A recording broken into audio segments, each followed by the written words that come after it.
Hey everybody, what is up? Welcome back to Final Trade. Legend Story Studios released print run data for some more sets yesterday or the day before, so I want to go over those.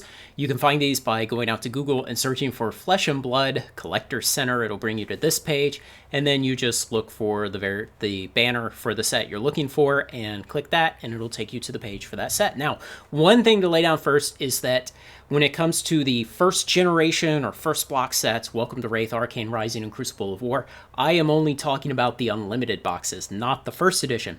But when it comes to the second generation, second block sets, Monarch, Tales of Arya, and Everfest, I am only talking about the first edition boxes and not the Unlimited. So just keep that straight in your head.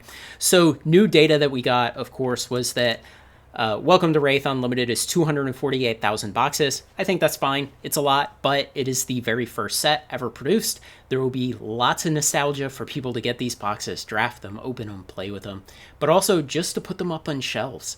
So I think that's fine. It seems a tad high, but you know, time cures that. And that's one thing that I've been trying to emphasize here a lot over the last month or so. It's the expansion life cycle, and that after things go out of print, the supply tightens up and the prices rise. And if there's too much of the product, it just means that it takes longer for the supply to tighten up. And maybe the price rise is not as steep, but ultimately every set must obey the expansion life cycle. There are no exceptions. They must obey. And so 248,000, okay, seems fine for the first set.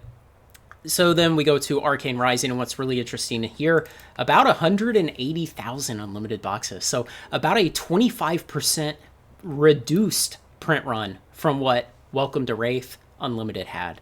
And, you know, this really goes to explain why Arcane Rising Unlimited in the market today is around 145, but Welcome to Wraith Unlimited is about 105. Well, there are 25% fewer boxes of Arcane Rising Unlimited. I think this is low, frankly. I think it's low.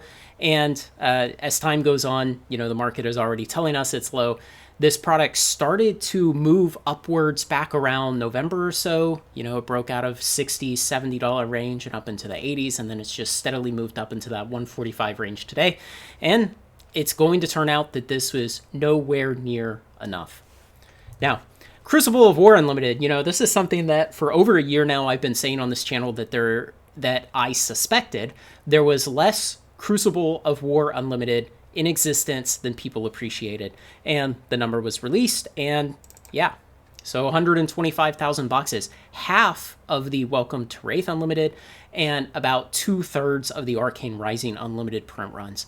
So yes, it's a supplemental set. It's the smaller set at the end of the block, but like I said, there's less of this in existence than people realized. And you know, just in the last couple of days, these boxes have moved up about another $10. I think people have kind of come around to accepting that there's less of this in existence. There is not nearly enough of this. And the reason I had suspected that from early on was that by the time Crucible of War Unlimited finally came to market, it was very late. It was something like 9 or 10 months after Crucible of War First Edition came to market. There were lots of delays through 2021 to get it to market. And by the time it came to market, it was only like 6 or 8 weeks before Legend Story Studios declared it out of print. And so we knew that it probably only had one trip to the printing presses, not like Welcome to Wraith Unlimited, where we suspect it had multiple trips to the printing press because of how long it was available. Remember, Crucible of War was the first set that Legend Story Studios ever declared out of print. Crucible of War Unlimited, then Arcane Rising Unlimited, and finally Welcome to Wraith Unlimited in December of 2021.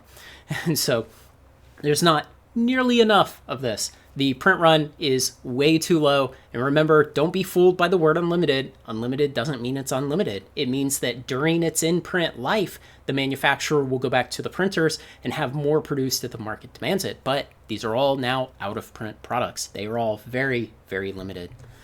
So we get into Monarch, and of course, about a year ago, Legend Story Studios told us that we had 125,000 Monarch First Edition boxes. And at the time, I said that wasn't enough. I said Flesh and Blood was all underpriced, and that time will ultimately humble any negative opinions of this print run number. You know, maybe on the day that this released in, I believe it was May of 2021, maybe on the day that it released, 125,000 was too many for that day. But in the same sense, there was a day when Magic Unlimited was released in, early 1994. On that day, maybe the print run of Magic Unlimited was too high. But today it's not. Today there aren't nearly enough boxes of Magic Unlimited to go around for the demand. And so the price is 5 figures. Now, these go to 5 figures, one day, decades in the future, sure.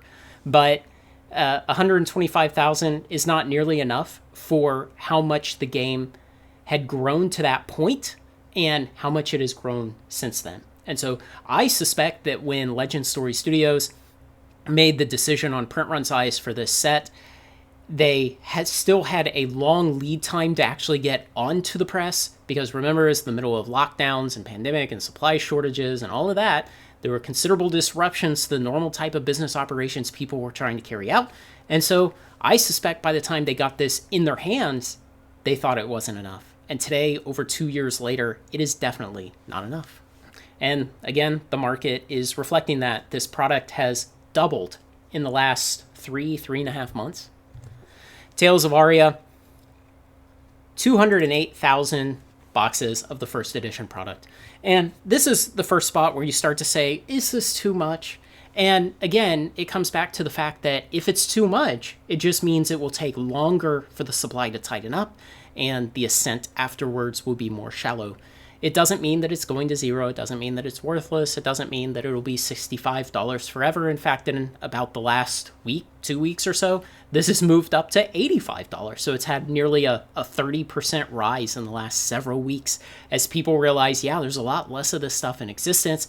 As the fair weather investors finally wake up from hibernation, realize they missed out on the bear market, and FOMO back into it. So 208,000 boxes, it may be a while before this takes large turns upwards, and I wouldn't be surprised to see this product retrace a little bit, maybe back down into the 70s or even the 60s over the next couple of months, because again, releasing a piece of data like this is incredibly generous by Legend Stories. They probably shouldn't tell us this information, but the fact that they do gives the market a lot of clarity, and a lot of participants in the market may decide that based on that knowledge, they think this is really not worth buying right now, that it's not worth paying $87, $88 on TCG Player today, but that maybe their money is better spent for now buying other products that are still too cheap, like things I talked about yesterday, and they'll come back to this in the future, maybe 3-6 months from now, buy it then, and hope that that more steep ascent in price will be closer to when they buy it in the future. But again, ultimately, the expansion life cycle says this will go up. It's a limited product, and it's going to dry up in supply. The price will rise. You cannot stop it. The only question is when and how much. And finally, Everfest. Now, Everfest, 229,000 displays, man. And this is for a supplemental product. So this is one where I really kind of question, by the time this rolled around, and it was time to choose the print numbers for this, I think this was probably too much.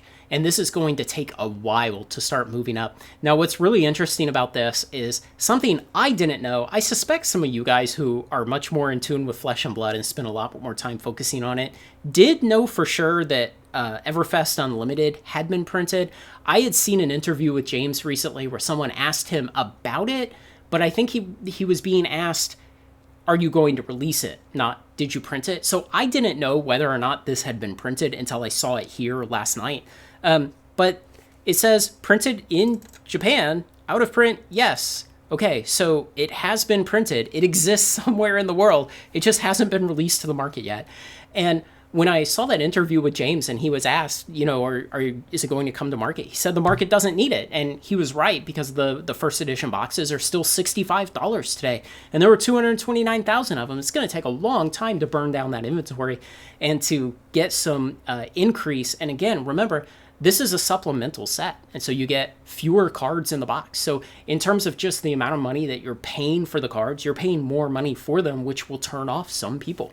So I would not be surprised if it takes much longer for Everfest to really start making a solid turn upwards. I could see it staying in the 65 to 75 range for 6 months, a year, there's a ton of it out there. And then you have to ask yourself, what is Legend Story Studios going to do with the unlimited print run of this? I mean, we can't just expect them to light it on fire in order to prop up the market and keep the market happy. That's not reasonable. On the other hand, they can't just slowly release it a pallet at a time over the next 5 years into distribution, because as time goes on and on and on, it will very slightly cannibalize sales of what will then be their new products. And so it really, confuses me. What are they going to do with this product? One thing, James, since you're watching, I think you should hold this product and you should give out a case to people who win big Flesh and Blood tournaments. And so then the unlimited Everfest boxes will be this rare, coveted thing. They're way more rare and way more valuable than the first edition boxes. I think you should do that. So you heard it here. So this is maybe too many boxes, but ultimately it just means it's going to take longer to rise, and that probably there are a lot of other TCG investments you could put your money into today that will give you a better compound annual growth rate over the long term. If it's this or Double Masters 2022 collector boxes, definitely go with Double Masters 2022 today. Now, if we get 18 months down the road and Everfest first edition is $90 a box and Double Masters 2022 collector boxes are $600, we'll just make up a number, well, then at that point you might say, yeah, I think Everfest is probably going to give the better return over the short term, and that would be your better investment then. So, I would not go all in on Everfest first edition right now, today, because the print run was high. It's going to take longer for the supply to dry up. It's still $65 a box.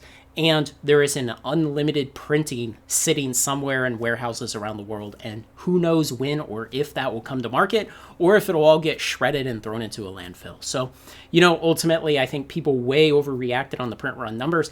I think the emotional short-term thinking investors saw the 125,000 Monarch number last year. They ran away from Flesh and Blood. We saw prices go way down after those numbers came out, and they missed out. They missed out on Monarch First Edition at $70. I bought some of mine in the high 60s.